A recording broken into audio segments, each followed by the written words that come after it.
In the last 3 months, I have made approximately 50 videos. And in this video, I would like to share with you what I learned along the way.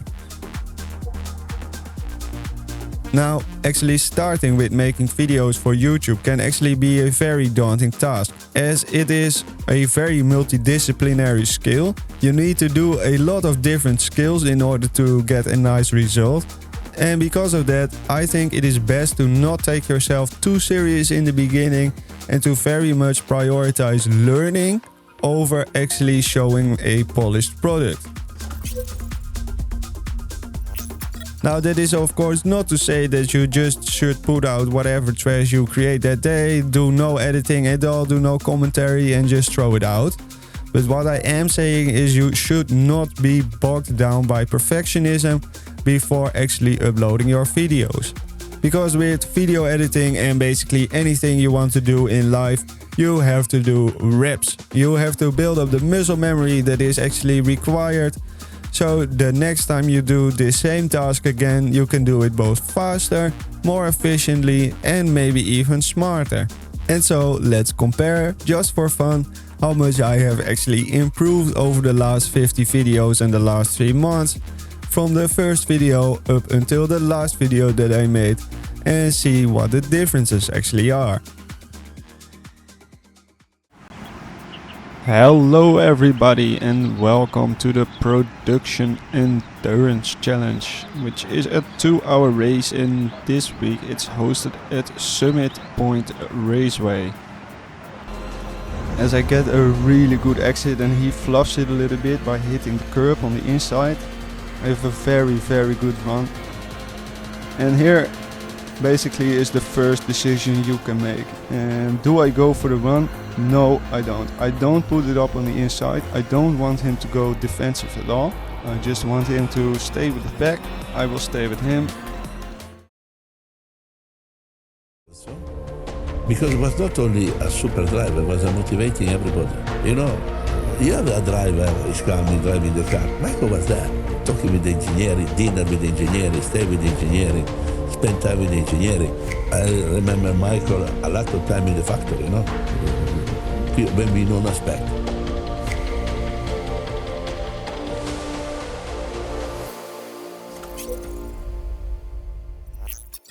If you think about Michael Schumacher, you most likely are imagining a guy in red, the legendary 7-time world champion.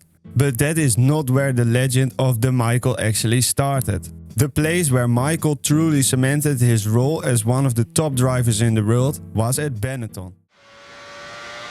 And here we are coming into deck number 1, bam, down, 1 downshift, chuck it in the corner, boom, 2 more downshifts, chuck it into the corner again, and we are through. Still in second gear, up to third, fourth, stay in fourth, let the engine rev out, boom, hard on the brake, get the car slowed down. We are in first, so we can have nice rotation, but very early into the second gear. And we are heading back up towards spoon curve. Let's see if we can improve on last time a little bit. Get it lined up nicely on the right hand side, boom, 1 downshift, chuck it into the corner.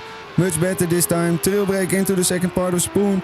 This also looks a lot better and very oily back on the throttle. We were still in fourth, that allows us to just go full throttle. And so while my latest video is obviously a lot more polished and I think it's just a lot better, it has a clearer format, it has a nicer structure, the narration is better, you know, everything is just of better quality.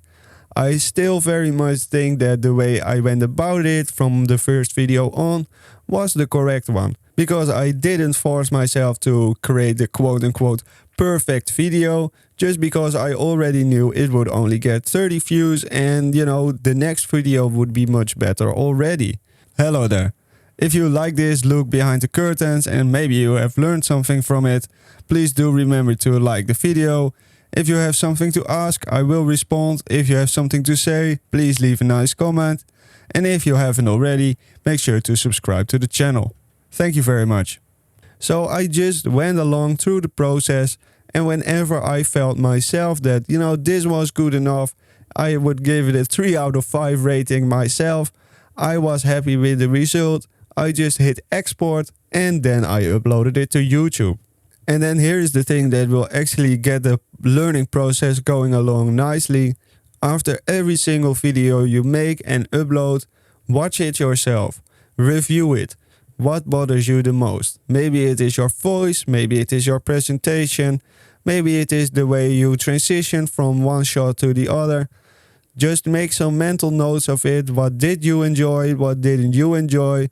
What made you cringe? And whatever, Just make some mental notes.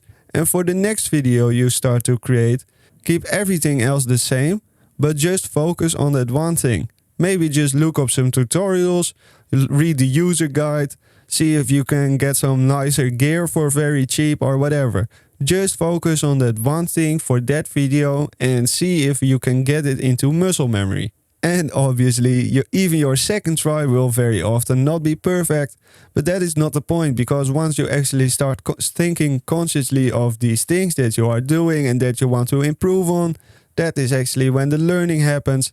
And even though we cannot achieve perfection in the first time, after a few videos you will really start to find your voice. It will become more and more natural, and the entire process will just become easier and easier. And I have exactly the same approach with learning my video editing software. And while I had some experience with Adobe Premiere in the past, very minimal experience, for this YouTube channel and for this time learning about video editing, I decided to use DaVinci Resolve, which is free to use, and honestly it's really amazing.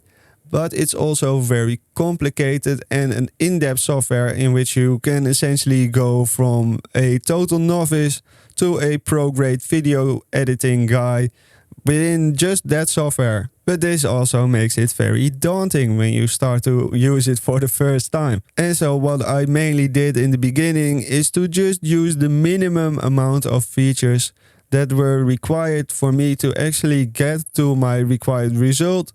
In most of the cases I was just doing the race review, so you are just cutting up your footage and you are just removing the pieces that are not interesting. This is obviously quite easy to do in most of the editing software, but to actually do it quickly can become very difficult. And this is also where I would highly recommend you to not get bogged down too much by learning too much at once. Every video that you make, think back in the video that you made last time, what was slowing you down the most. For me, it was cutting up the individual clips and the parts that I wanted to keep, and then removing all of the footage so you keep only the things that you wanted to keep.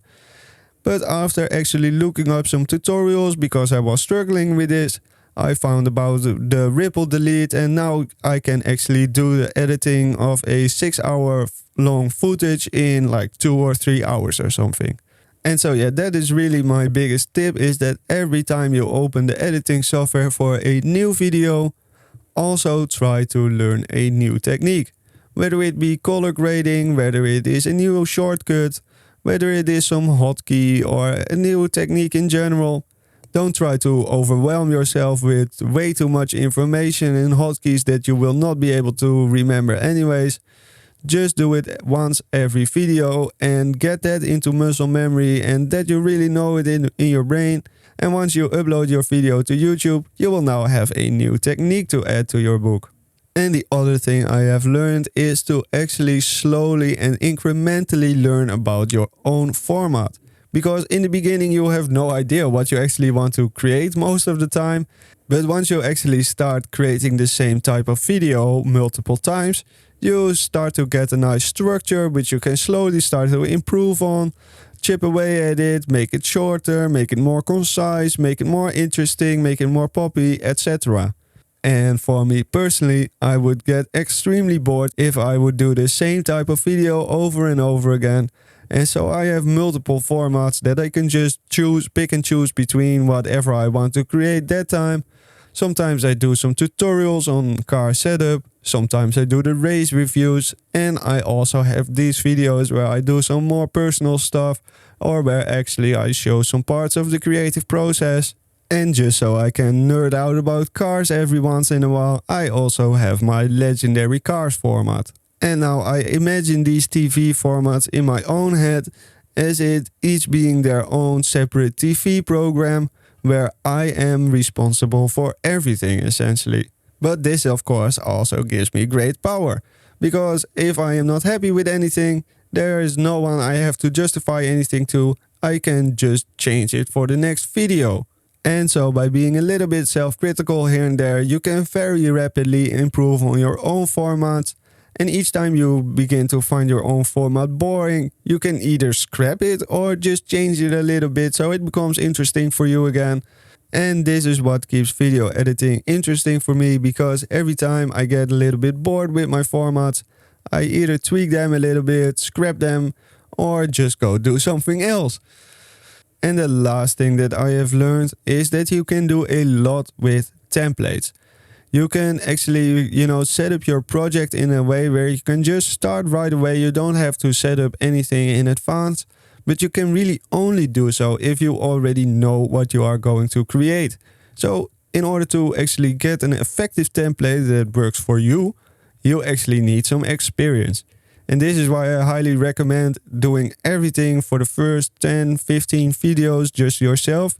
But once you start becoming annoyed with actually adding the video tracks, naming the video tracks, adding your vocal dialogue processing chain, adding up the audio effects, adding in the folders, etc., etc. Once that becomes boring and tedious and you know how to do it in a template, save it, and you can use it forever. This will really speed up your editing process, and it will also make you more and more comfortable within the software you are using.